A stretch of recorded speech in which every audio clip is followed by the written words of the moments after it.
जोशीमठ के दौरे पर रहेंगे आज मुख्यमंत्री पुष्कर सिंह धामी। यह बड़ी जानकारी फिलहाल इस वक्त आपको दे रहे हैं। आज ग्राउंड जीरो का जायजा लेने पहुंचेंगे सीएम धामी। शुक्रवार को सीएम धामी ने की थी हाई लेवल की मीटिंग और वहां पर एक टीम पहले ही जायजा लेने पहुंच चुकी थी।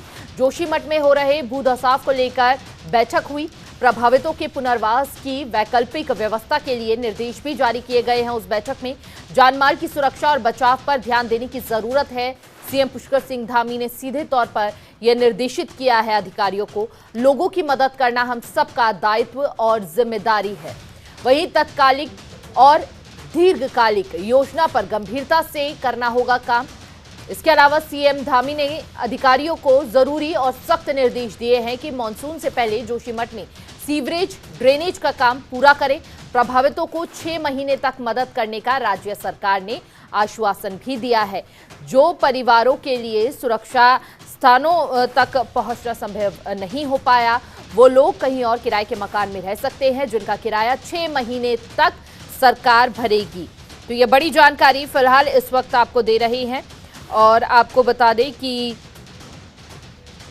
हैरानी वाली बात यह भी है कि पिछले कई सालों से ऐसा होता आ रहा है और उसके बाद जाकर अब जब स्थिति बहुत ज्यादा गंभीर हो गई है, ये एक्शन में सरकार नजर आ रही है। 6 महीने तक सीएम रिलीफ फंड मुहैया कराया जाएगा उन लोगों के लिए जो लोगों को सुरक्षित स्थानों पर भेज दिया है। 6 महीने तक उनके लिए सीएम रिलीफ फंड मुहैया कराया जाएगा। इसके अलावा आपको बता दें कि अगर सिंघधार वार्ड की बात की जाए तो वहां पर मंदिर ढह गया है। जोशीमठ में ऐसा आखिर क्यों हो रहा है, इसको लेकर लगातार वहां पर जांच चल रही है। हालांकि कई टीमें वहां पर जांच के लिए पहुंची हुई है। लगातार कई परिवारों को सुरक्षित स्थानों पर पहुंचा दिया गया है। जोशीमठ को लेकर हम पूरी गंभीरता के साथ काम कर रहे हैं। यहाँ हमारा पहला काम है कि जो भी लोग उस खतरे की जद में आ रहे हैं, लगभग 600 परिवार ऐसे हैं जो जहाँ से पानी का रिसाव हो रहा है, जहाँ पर दरारें पड़ रही हैं, उस एरिया में सबसे पहले उनकी सबकी जान माल की सुरक्षा हो, सबको ठीक स्थानों पर लाया जाए और जो भी बचाव के लिए ज़रूरी हो वो सब करने के लिए वहाँ पर आपदा प्रबंधन के हमारे सचिव और कमिश्नर लगातार कैंप कर रहे हैं। और कुछ काम दीर्घकालिक हैं कि दीर्घकालिक कामों में हमारा पीपल कोटी का क्षेत्र है, गौचर का क्षेत्र है, उस आसपास के क्षेत्र में जो नया स्थान है, अगर वहाँ पर लोगों को पुनर्वास करने की आवश्यकता पड़ती है तो उस दिशा में भी हम काम कर रहे हैं। और कोई भी देरी न हो, जितने भी चाहे ड्रेनेज का प्लान हो, ड्रेनेज का काम हो या सीवर का सीवर लाइन बनाने की बात हो, उन सभी पर हमने कहा है कि जो भी काम इस समय पर वहाँ होने हैं वो सीधे सीधे हो जाएं। उस पर किसी भी प्रकार की जो बहुत औपचारिकताएं होती हैं वो औपचारिकताएं न करके सीधे मुझे रिफ़र कर दें और मैं सीधे ही मैंने कहा है कि उसको सीधे यहाँ से सरकार की तरफ से स्वीकृति मिलेगी, जिससे कि तत्कालिक लोगों को जो है अभी जो ज़रूरत है उस ज़रूरत के मुताबिक वहाँ पर काम होगा। हाँ, जितनी भी मैंने कहा है कि अगले 6 माह तक और जब तक भी ज़रूरत पड़ेगी ये काम हम लोग अन्य स्थानों पर भी करते रहे हैं। और यहाँ भी जो है जिन लोगों को अपने घरों से बाहर रहना पड़ेगा, अन्य स्थानों पर रहना पड़ेगा, तो उनकी व्यवस्था करेंगे। और ज्यादा जानकारी के साथ संवाददाता हरीश खनेड़ा हमारे साथ जुड़ चुके हैं। हरीश, फिलहाल क्या कुछ तस्वीरें वहां पर नजर आ रही हैं? सीएम पुष्कर सिंह धामी कब तक पहुंच पाएंगे और क्या कुछ देखने को मिल रहा है वहां पर? देखिए हिमानी, आज मुख्यमंत्री पुष्कर सिंह धामी जोशी में दौरा कर रहे हैं, जहाँ पर तमाम विभाग का प्रभावित लोग हैं उनसे मुलाकात करेंगे और साथ ही 12:30 बजे के आसपास मुख्यमंत्री देहरादून से रवाना होंगे। जो स्थलीय निरीक्षण है वो भी किया जाएगा, क्योंकि मौके पर सभी टीम स्तर पहुंच चुकी है।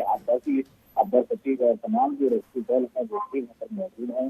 जिलाधिकारी से लेकर आपदा प्रबंधन और उसके साथ सिंचाई से लेकर तमाम अधिकारी हैं वो मौके पर बने हुए हैं।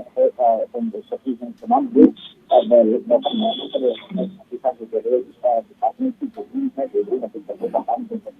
इससे पहले भी सरकार के द्वारा किया गया है। और आज देशांत की बात करें तो 6 बजे लगभग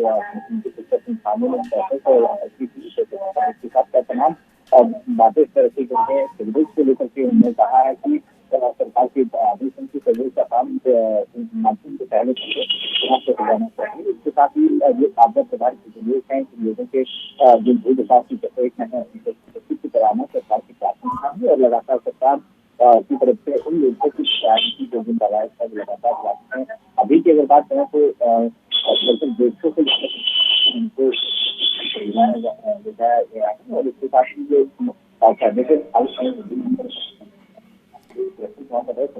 इसके साथ ही भोचर और अन्य जगहों पर भी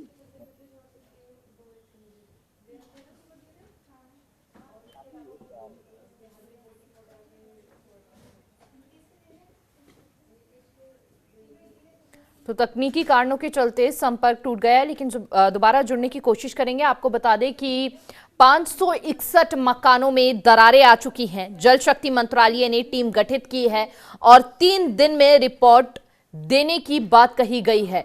यानी कि केंद्र सरकार की पैनी नजर है इस पूरे मामले में। और बेहद हैरानी वाली बात जो है वो ये है कि पिछले 13 सालों से ऐसा हो रहा है, लेकिन अभी तक अब जाकर लंबे समय बाद इस मामले पर संज्ञान लिया गया। उत्तराखंड के जोशीमठ में जमीन धंस रही है, लगातार लोगों को खासा परेशानी हो रही है। हालांकि कई परिवारों को सुरक्षित स्थानों पर पहुंचा दिया गया है, कई लोगों ने पलायन कर लिया है और ऐसे में आपको बता दें 561 घरों में दरारें आ गई हैं। इसके बावजूद आपको ये भी बता दें कि सरकार ने यह निर्देश दिया था कि एनटीपीसी और चारधाम ऑल वेदर रोड के निर्माण कार्य को रोक दिया जाए ताकि कोई भी बड़ी घटना घटित ना हो। लेकिन कहीं ना कहीं जो रिपोर्ट जमीनी स्तर से सामने आ रही है वो ये आ रही है कि एनटीपीसी और ऑल वेदर रोड का जो काम है वो रुका नहीं है, वो कहीं ना कहीं चला जा रहा है। और इसके अलावा आपको ये भी बता दें कि जोशीमठ का मोरेन में बसा होना भी एक बड़ा कारण है घरों में दरार आने के पीछे। इसके अलावा सबसे ज्यादा रविग्राम वार्ड के घरों में दरारें आई हैं। लोगों को खासा परेशानी हो रही है और यह भी कहा जा रहा है लोगों द्वारा कि संभव है अगर इस पर कोई ठोस कदम नहीं उठाया गया तो जोशीमठ का अस्तित्व कहीं खत्म ना हो जाए। तो ये तमाम बड़े सवाल हैं।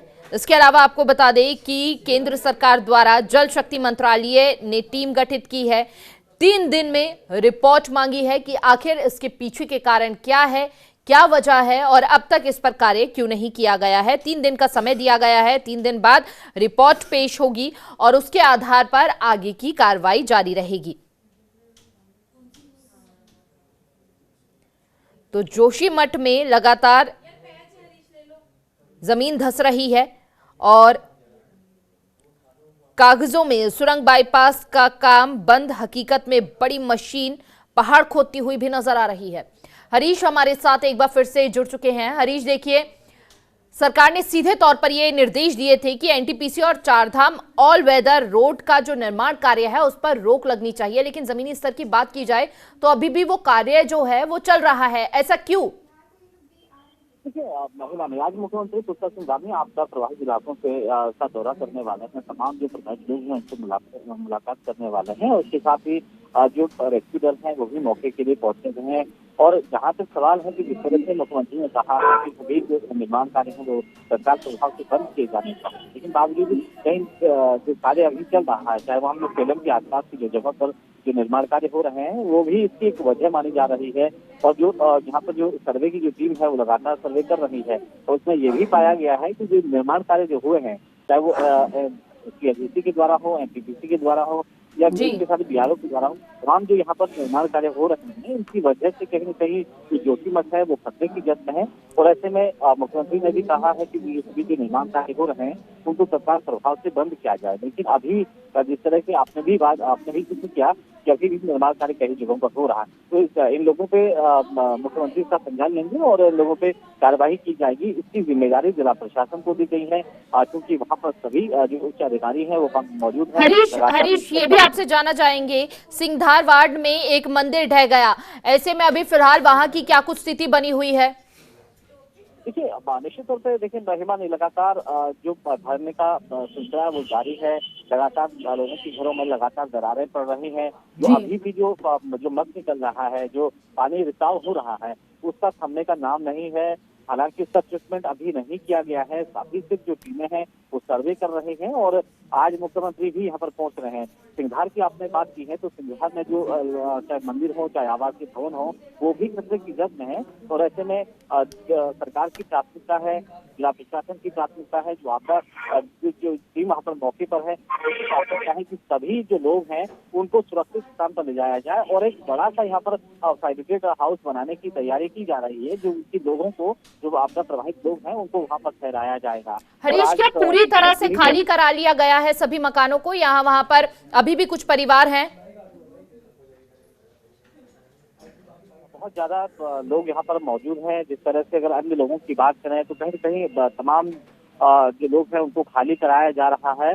और अभी क्योंकि 500 से ज्यादा ऐसे परिवार हैं जो इस चपेट में हैं, जो भू धसाव की चपेट में, उनको वहाँ पर शिफ्ट कराया जाना कहीं न कहीं बड़ी चुनौती सरकार के सामने है, जिला प्रशासन के सामने है। लगातार जिलाधिकारी चमोली हो या फिर तमाम जो उच्च अधिकारी हैं आपदा प्रबंधन विभाग की अगर बात करें, आपदा जो सचिव हैं रंजीत सिन्हा वो भी मौके पर पहुंचे हुए हैं। लगातार यहाँ पर स्थलीय निरीक्षण किया जा रहा है। कारणों की वजह जानी जा रही है। जो भू वैज्ञानिक हैं वो भी यहाँ पर सर्वे कर रहे हैं और इसके साथ ही आज खुद मुख्यमंत्री वहाँ पर पहुंचने वाले हैं। ठीक 12 बजे लगभग मुख्यमंत्री पहुंचेंगे। तमाम बैठक भी वहाँ पर की जाएगी जिलाधिकारी के साथ और जो आपदा से जुड़े जो लोग हैं उनके साथ वहाँ पर बैठक की जाएगी। और सर्वे की जहाँ तक बात करें तो हमारी आज मुख्यमंत्री यहाँ पर पहुंच रहे हैं तो उसके बाद तमाम चीजें यहाँ पर देखी जाएंगी। उसके बाद निष्कर्ष निकाला जाएगा। हालांकि अभी पहले चरण की अगर बात करें तो एक बैठक यहाँ पर हुई थी जिसमें कि हम उच्च अधिकारियों के साथ यहाँ पर बैठक की थी, हाई लेवल की बैठक थी। इस बैठक में बहुत सारी चीजें रखी गई हैं लोगों को। बिल्कुल हरीश, देखिए उससे पहले एक दिन पहले ही टीम पहुंची थी और आज जो है सीएम पुष्कर सिंह धामी पहुंचेंगे और कहीं ना कहीं मुआयना करेंगे जगह का। और जो टीम ने अभी तक रिपोर्ट देनी थी वो रिपोर्ट के आधार पर अब क्या कुछ ठोस कदम उठाने चाहिए इस पूरे मामले को लेकर, इस पर भी आज कोई बड़ी बात रख सकते हैं पुष्कर सिंह धामी।